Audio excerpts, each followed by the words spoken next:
सुपरयोधी शशि 11 बज चुके हैं और इस वक्त की जो बड़ी खबर है वो ये कि एलएसी पर तनाव कम करने को लेकर भारत और चीन में आज फिर से बातचीत होगी।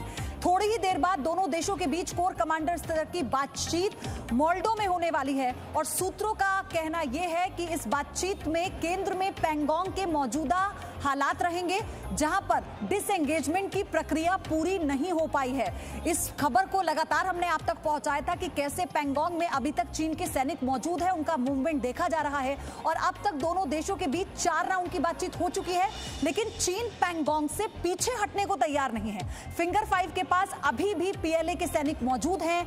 आज होने वाली बातचीत में भारत मजबूती से फिर कहेगा कि चीन वापस अपनी उसी जगह पर जाए जहां पर वो अप्रैल में था। आपको यह भी बता दें कि इससे पहले की जितनी भी बातचीत हुई है उसमें भारत का स्टैंड साफ था कि अप्रैल वाली यथास्थिति को बरकरार करे चीन और तभी इस बातचीत को और आगे बढ़ाया जाएगा। सिद्धांत सिब्बल मेरे सहयोगी हमारे साथ हैं, वो जुड़ेंगे हमारे साथ, लेकिन आपको बता दें कि थोड़ी ही देर में बातचीत शुरू होगी।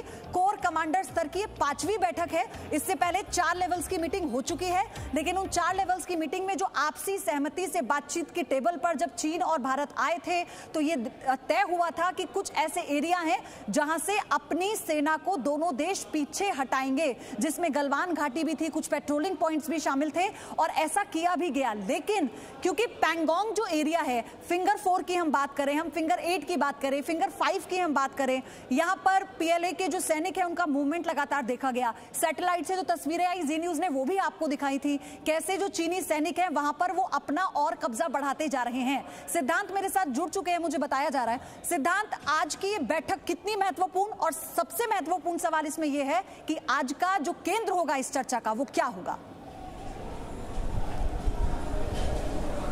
जी, मैं आपको बता दूं कि ये बेहद ही इंपॉर्टेंट कॉन्वर्सेशन होगी आज जो 5th round of military talks है। मैं आपको बता दूं इससे पहले 3 कॉन्वर्सेशंस हो चुकी हैं जून के महीने में, 6 जून को, 22 जून को और 30 जून को। उसके बाद इस महीने जुलाई में 14 जुलाई को कॉन्वर्सेशन हुई थी और ये 5वीं कॉन्वर्सेशन हो रही है। पर मैं आपको बता दूं 2 महीने हो गए हैं और कुछ ज़्यादा डिसएंगेजमेंट के साइंस नहीं दिखाई दिए गए हैं।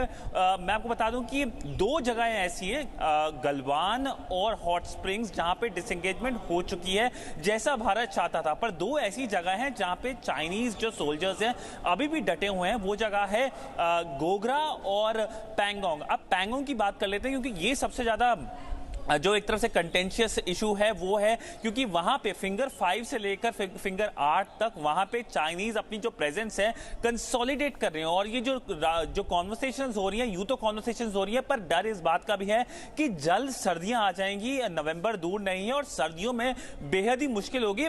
चीनियों को तो मुश्किल होगी पर भारत को भी मुश्किल होगी क्योंकि वहां पे मेंटेन करना सोल्जर्स को एक आसान काम नहीं है। और दूसरा मैं आपको बता दूं कि यूं तो मिलिट्री लेवल टॉक्स हो रही है, उसके side by side diplomatic level conversation भी हो रही है। 15 जून को गलवान का जो इंसिडेंट हुआ था उसके बाद कहीं ना कहीं हमने देखा कि डिप्लोमेसी पे फोकस था और 3 राउंड हो चुके हैं कॉन्वर्सेशन के WMCC के, पर उसके बावजूद भी मूवमेंट नहीं दिखाई दे रहा। कहीं ना कहीं इस बात का शक है कि चाइनीज एक तरफ से कॉन्वर्सेशन डायलॉग का एक बहाना बना रहे हैं, बातचीत राउंड्स हो रहे हैं कॉन्वर्सेशन के, पर कुछ ऑन ग्राउंड नहीं हो रहा। तो एक तरफ से एक चाइनीज पॉलिसी रही है, बातें करते रहे पर ऑन द ग्राउंड कोई चेंजेस ना करें, डेवलपमेंट ना करें या मूवमेंट ना करें। तो वही कहीं ना कहीं एक तरफ से कॉशियस स्टैंड है भारत का। और हमें आपको बता दूं कि 6 जून को जो पहली कॉन्वर्सेशन हुई थी मिलिट्री लेवल टॉक्स, उसके बाद कहीं ना कहीं जो कंसेंसस आया था चाइनीज ने उसे वायलेट करा था और उसकी वजह से वो गलवान इंसिडेंट हुआ था जिसमें भारत के 20 जो जवान है वो शहीद हुए। तो कहीं ना कहीं इसको लेके भी डर है कि मेरे साथ आपसे और जानकारी मैं साझा करूंगी दर्शकों तक, लेकिन major general retire SP Sinha मेरे साथ जुड़ चुके हैं। सर, वेरी गुड मॉर्निंग, स्वागत है आपका। आज जो ये 5वीं बैठक होने जा रही है, क्योंकि भारत का स्टैंड क्लियर है, पैंगोंग का जो मूवमेंट है, फिंगर एरिया का जो मूवमेंट है, उस पर फोकस होगा आज। देखिए, ऐसा है कि जो फेस ऑफ पॉइंट्स हैं वो है पैंगोंग सो लेक,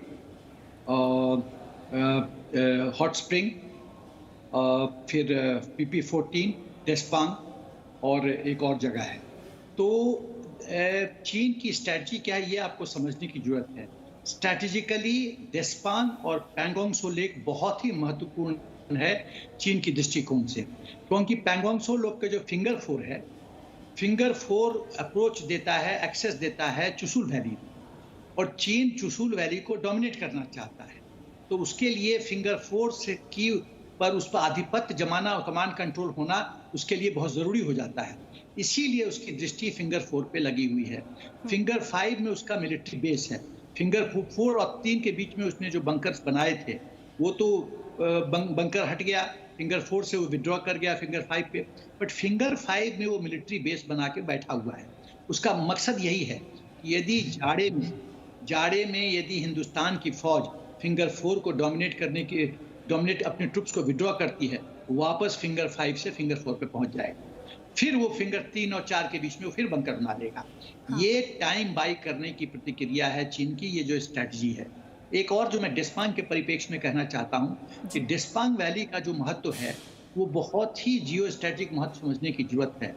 देखिए, एक बार यदि पीपी जी सर, आपका कनेक्शन टूट गया है, हम फिर से आपसे कनेक्ट होंगे थोड़ी ही देर में, क्योंकि एसपी सिन्हा बहुत महत्वपूर्ण जानकारी दे रहे थे। वो बता रहे थे उनके एक्सपीरियंस से और कैसे चीन इस वक्त बातचीत की टेबल पर आने का ढोंग कर रहा है, क्योंकि अगर ये 5वें स्तर की बातचीत है और पेंगोंग में उसके बंकरों की संख्या भी लगातार हमने आपको सैटेलाइट इमेज के जरिए बताई थी वो कैसे बढ़ा रहा है, तो फिर चीन पर कैसे भरोसा किया जाए। एक और बड़ी खबर हम आपको बता रहे हैं, पूर्वी लद्दाख में भारत के टैंकों हथियारों की तैनाती कम नहीं होगी, ये बड़ी खबर आप समझ लीजिए। इसी के तहत चीन के साथ तनाव जारी रहने की संभावना को देखते हुए ये फैसला लिया गया है, क्योंकि चीन अभी तक पूरी तरह से पीछे हटने को तैयार नहीं हुआ। कुछ एरियाज पर पेंगोंग का जिक्र बार बार आपसे कर रहे हैं। चीन से तनाव के बीच एलएसी से भारत के पराक्रम की ये बहुत बड़ी खबर पूरी अपडेट के साथ हमने आपको बताई। आप देखिए, इससे पहले जो 4 स्तर की कोर कमांडर स्तर की बातचीत हुई उसमें क्या निकला और कैसे पिछली बैठक में पेंगोंग को लेकर भारत ने अपना स्टैंड क्लियर किया था, और उसके बाद जो रजामंदी हुई दोनों देशों के बीच उसमें साफ तौर पर 3 एरियाज थे जहां से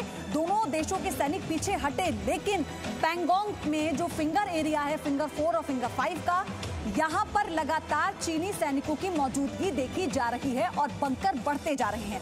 सिद्धांत सिब्बल मेरे सहयोगी लगातार हमारे साथ बने हुए हैं। सिद्धांत, एसपी सिन्हा जो जुड़े हुए थे उन्होंने बहुत महत्वपूर्ण बात कही। उन्होंने कहा कि ये टाइम वेस्ट कर रहा है चीन, बातचीत की टेबल पर आना एक डाइवर्ट कर देना है सारे मुद्दों को, कि देखिए हम तो चाहते हैं कि बातचीत हो, लेकिन उसके जरिए उसके फिराक में वो वहां पर बंकर बढ़ा रहा है। जी हाँ, डाइवर्जनरी टैक्टिक तो है। जैसे मैंने जिक्र करा था कि 2 महीने हो गए हैं, बातचीत होती जा रही है, rounds and rounds of conversations हो रही हैं। अभी मेरे ख्याल से ये जो 5वीं लेवल ऑफ कॉन्वर्सेशन है, मिलिट्री लेवल टॉक्स, आज शुरू होने वाली, मेरे ख्याल से अभी शुरू हो चुकी होंगी, बल्कि ये 4थी कॉन्वर्सेशन है गलवान इंसिडेंट के बाद। और मिलिट्री लेवल के अलावा डिप्लोमेटिक लेवल कॉन्वर्सेशन भी देख रहे हैं, तो बातचीत बहुत हो रही है, काम कुछ नहीं हो रहा है। तो शक कहीं ना कहीं पड़ रहा है कि कहीं ना कहीं चाइनीज डाइवर्जनरी टैक्टिक यूज कर रहे हैं। और मैं आपको बता दूं कि ऐसा नहीं है सिर्फ एलएसी पे ही बिल्डअप है, एलएसी पे हर जगह बिल्डअप है, मैं ये बता सकता हूं। पर ईस्टर्न सेक्टर की बात कर लें, वेस्टर्न सेक्टर की बात कर लें या मिडिल सेक्टर की बात कर लें, हर सेक्टर पे कहीं ना कहीं चीन अपनी कुछ ना कुछ शरारतें कर रहा है। तो उसको लेकर अब लग रहा है कि अब चाइनीज जो इंटेंशंस है, जो वो काफी बेलिजरेंट हो रखा है, वो कहीं ना कहीं और हरकतें करने की कोशिश कर सकते हैं जैसे जैसे सर्दियां आएंगी। इसके अलावा मैं आपको बता सकता हूं कि ग्लोबली अगर हम देखें तो चाइनीज सिर्फ भारत के साथ ऐसा नहीं कर रहा है, बल्कि ऑस्ट्रेलिया, कनाडा, ताइवान, हांगकांग, अब एक लंबी लिस्ट है मेरे पास, जापान। और बल्कि मैं आपको बता दूं कि पिछले हफ्ते हमने देखा कि कैसे जो ऑस्ट्रेलियन ऑनवॉय है यहाँ भारत में और जो चाइनीज ऑनवॉय है उनका पब्लिकली ट्विटर पे स्पैट हुआ, ट्विटर पे उनकी कहीं ना कहीं तनातनी हुई साउथ चाइना सी को लेकर। तो कहीं ना कहीं हम देख सकते हैं काफी एग्रेसिव चाइना आ रहा है। और ऐसा नहीं है कि चीन के एग्रेशन का जवाब जो बाकी देश हैं वो नहीं दे रहे हैं, लेकिन तैयारी सबकी है। लेकिन चीन जिस तरह का इस वक्त रवैया अपनाए हुए है उसे लेकर भी बहुत जरूरी है कि एक अच्छी स्ट्रैटेजी बनाई जाए। एसपी सिन्हा हमारे साथ लगातार बने हुए हैं। सर, 4 लेवल की बातचीत होती है, उसमें कुछ पॉइंट थे, 3 ऐसे पॉइंट थे जिन पर लास्ट टाइम आप पीछे हटने की बातचीत हुई दोनों देश की सेनाओं के, और ऐसा हुआ भी। लेकिन ये क्यों है कि पेंगोंग और फिंगर एरिया पर चीन की मौजूदगी बढ़ रही है? वो क्या प्लानिंग हो सकती है, वो क्या स्ट्रेटेजी चीन की हो सकती है, आप इस बारे में बताइए। देखिए, जो पैंगोंग त्सो लेक में जो स्ट्रेटेजी है चीन की, उसको मैं जियो स्ट्रेटेजिक तरीके से समझाने की कोशिश करूंगा मिलिट्री दृष्टिकोण से। जी देखिए, हिंदुस्तान कहता है कि एलएसी फिंगर 8 के माध्यम से पास करता है। चीन कहता है कि LAC line of actual control finger 2 के माध्यम से पास करता है। विवाद यहां शुरू होता है। दूसरी बात कि हम फिंगर 4 पे स्थित रहते थे और फिंगर 4 से लेकर फिंगर 8 तक हम भूतकाल में 8-10 साल तक पेट्रोलिंग करते रहे। इस बार चीन ने फायदा उठा के किसी कारणवश हम लोग का जो ट्रुप्स डिप्लॉयमेंट होना था उसमें थोड़ी देरी हुई और चीन ने फायदा उठाया और फिंगर 4 और 3 के बीच में बंकर बना दिया।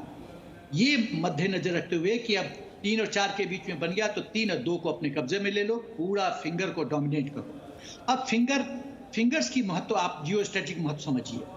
ये जो फिंगर 4 है वो सभी फिंगर के कम तुलना में बहुत ही महत्वपूर्ण है। क्यों?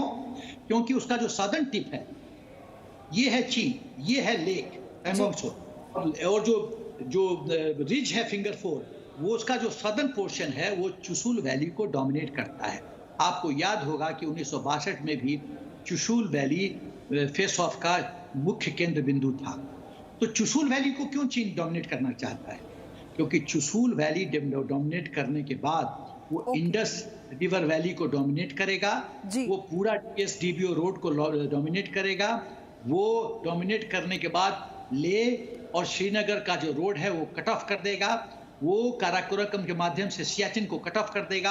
सर इसमें दो बातें समझ में आ रही हैं। जो आपने बात बोली, एक तो चीन की जो नीयत है उसकी स्ट्रेटेजी क्या है ये समझ में है, और दूसरी बात है क्योंकि इस बार चीन के खिलाफ माहौल बदला है, चीन को लेकर बाकी देश साथ में आए हैं तो उसे डर है कि जहां पर उसकी पैठ थी अब धीरे धीरे वहां से भी खत्म होगी अगर वो इस बात पर पैंगोंग वाले मसले पर राजी होता है। तो एक और बड़ी खबर इसी बीच आपको बताएं, लिपू लेक में चीन का दुस्साहस सामने आया है। चीन ने लिपू लेक के पास भी अपनी सेना तैनात कर दी है। लिपू लेक के पास चीन ने अपने 1000 से ज्यादा सैनिक तैनात किए हैं। मीडिया रिपोर्ट्स के मुताबिक चीन ने PLA की एक बटालियन को उत्तराखंड में लिपू लेक के बिल्कुल नजदीक तैनात कर दिया है। यह लद्दाख सेक्टर के बाहर LAC पर मौजूद उन ठिकानों में से एक है जहां पिछले कुछ सप्ताह में चीन के सैनिक दिखे। लिपू लेक वो जगह है जो भारत, नेपाल और चीन की सीमाओं को मिलाता है। सिद्धांत, बाज नहीं आएगा मतलब चीन?